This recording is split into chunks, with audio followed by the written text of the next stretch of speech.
여러분 안녕하십니까? 대구 경북 소식 전해드립니다. 2024년 새해를 맞아 대부분 지역 기관 단체가 오늘부터 공식 업무를 시작했습니다.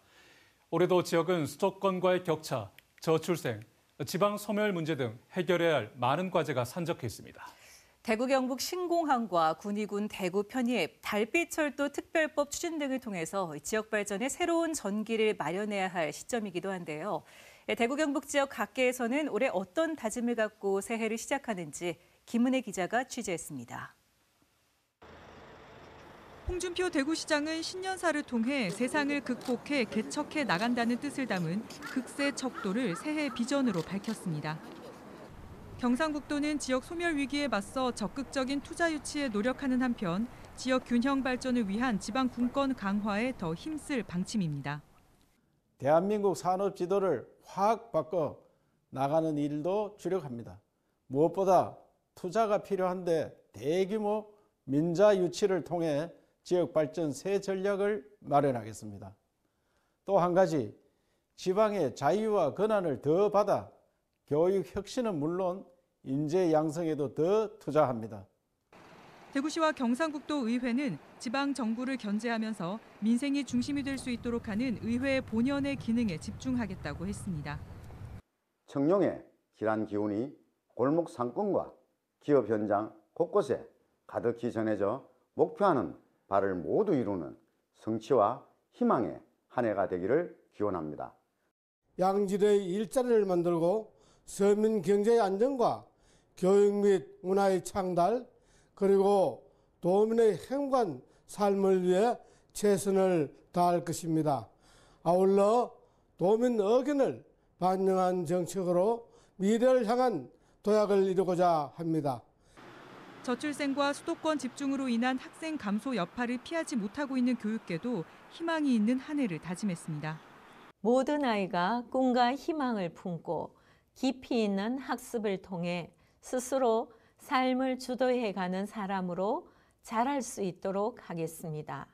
교육 공동체가 함께 성장하는 대구 교육을 만들어 가겠습니다. AI를 활용한 맞춤형 학습 플랫폼을 지원하고 해외 우수 학생 유치에 나서는 한편 지난해 서희초 교사 사망 사건으로 불거진 교원 보호 대책도 강화할 방침입니다. 학생들의 마음 건강을 위해 학생 정신 건강 위기관리 전담 팀을 운영하고 교원 보호 긴급 지원단 운영, 교원 대상 책임보험 보장 확대로 교사의 정당한 교육 활동을 적극적으로 보호하겠습니다. 점점 심화하는 수도권과 비수도권의 격차, 저출생은 지역 발전을 가로막고 있습니다. 그럼에도 대구 경북 신공항과 군위군 대구 편입, 달빛철도 특별법 추진 등 새로운 도약의 발판을 하나 둘 마련해 가고 있습니다. 2024년 대구 경북은 푸른 용의 기운과 함께 다시 한번 날아오를 준비를 하고 있습니다. MBC 뉴스 김은혜입니다. 여당이 오는 4월 총선 승리를 목표로 비대위 체제로 돌입한 가운데 한동훈 국민의힘 비상대책위원장이 오늘 대구를 찾았습니다. 총선을 100일가량 앞두고 국민의힘 대구 경북 신년 인사회에 참석하기 위한 방문이었습니다. 야당 대표를 향한 흉기 피습 사건으로 종일 뒤숭숭한 분위기에서 비대위원장 취임 후 첫 대구 경북 방문이어서 한 위원장에게 이목이 집중됐습니다. 보도에 권윤수 기자입니다. 국민의힘 대구 경북 신년 인사회는 예정된 시각보다 늦게 시작됐습니다. 한동훈 비상대책위원장이 도착하자 지지자들이 애워싸고 연호하면서 행사장 정리에 한참이나 걸렸기 때문입니다. 한 위원장은 대구 경북 시민 여러분 드디어 우리가 만났습니다라며 특유의 감정을 건드리는 메시지로 말문을 열었습니다.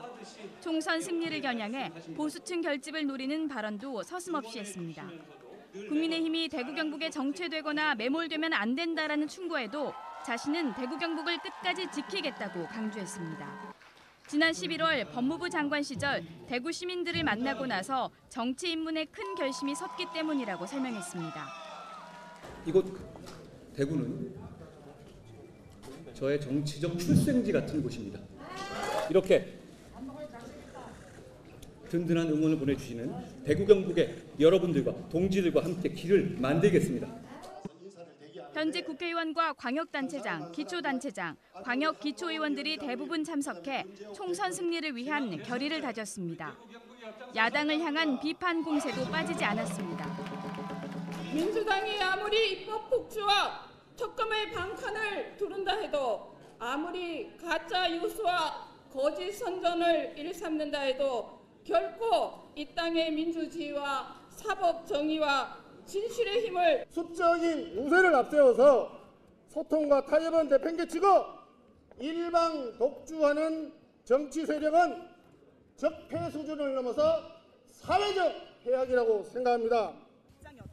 야당 대표가 피습을 당하면서 정치권이 큰 혼란에 휩싸인 가운데 여당은 총선 승리를 위해 보수층 결집에 나섰습니다. MBC 뉴스 권윤수입니다. 이재명 민주당 대표 피습 사건과 관련해 홍준표 대구시장이 신년 첫날부터 증오의 정치 시대가 열렸다고 우려하면서 이 대표의 쾌유를 바란다고 밝혔습니다. 홍 시장은 개인 SNS를 통해 총선을 앞두고 진영 대결이 시작되는 시점에 발생한 사태는 나라의 앞날을 어둡게 하는 신호탄 같다면서 증오의 정치, 독점의 정치, 극단적인 진영 대결의 정치가 낳은 비극이라고 했습니다. 그러면서 정치의 후진성을 극복하고 남북, 동서, 좌우 통합 정치를 추구해야 하는데 서로가 증오하고 죽이는 검투사 정치는 그만둬야 한다고 덧붙였습니다.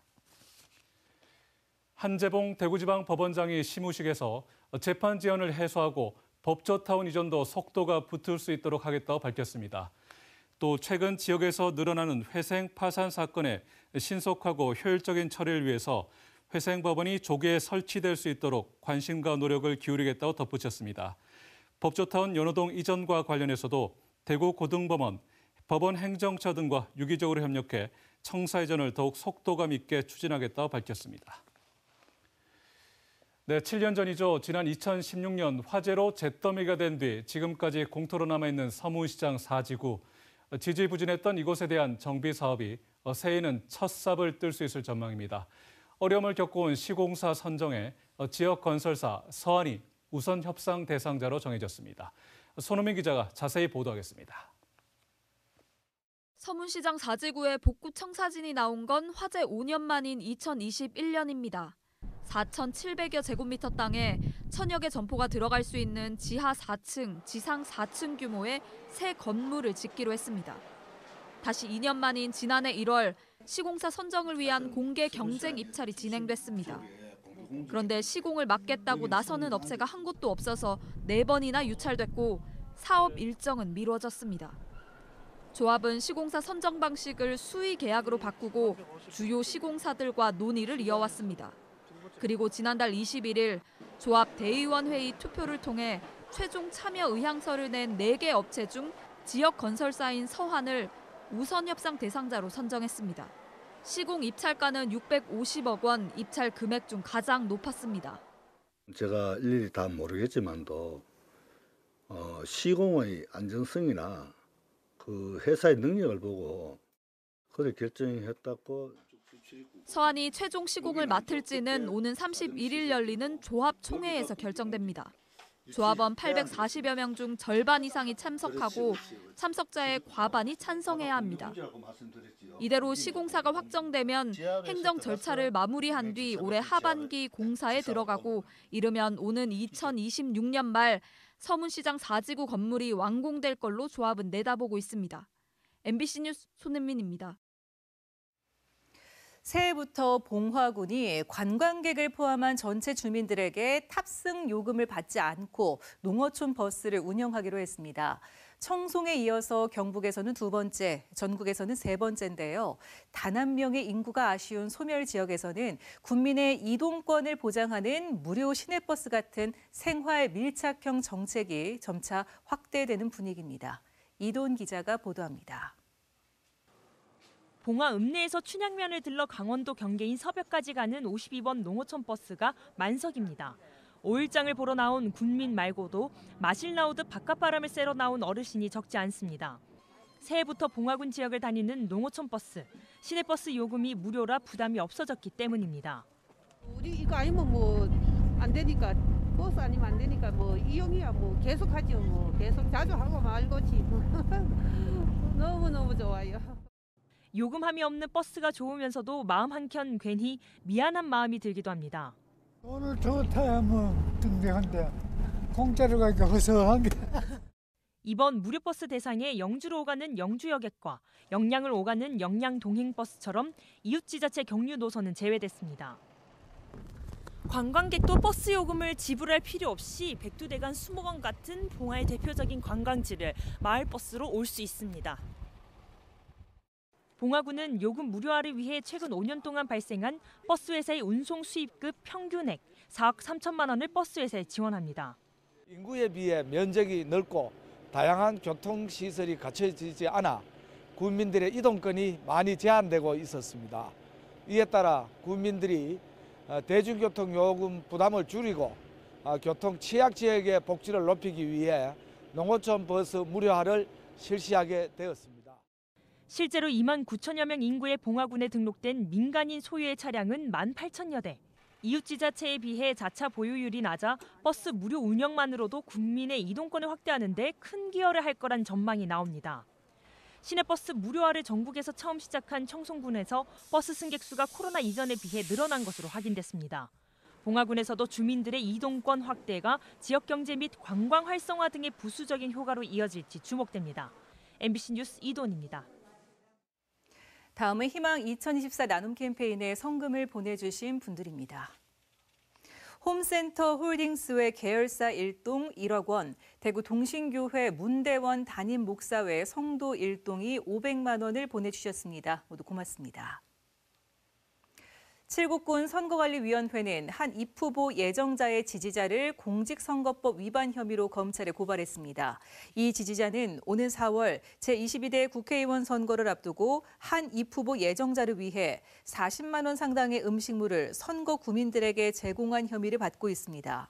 제22대 국회의원 선거 관련 경북에서 나온 첫 고발입니다.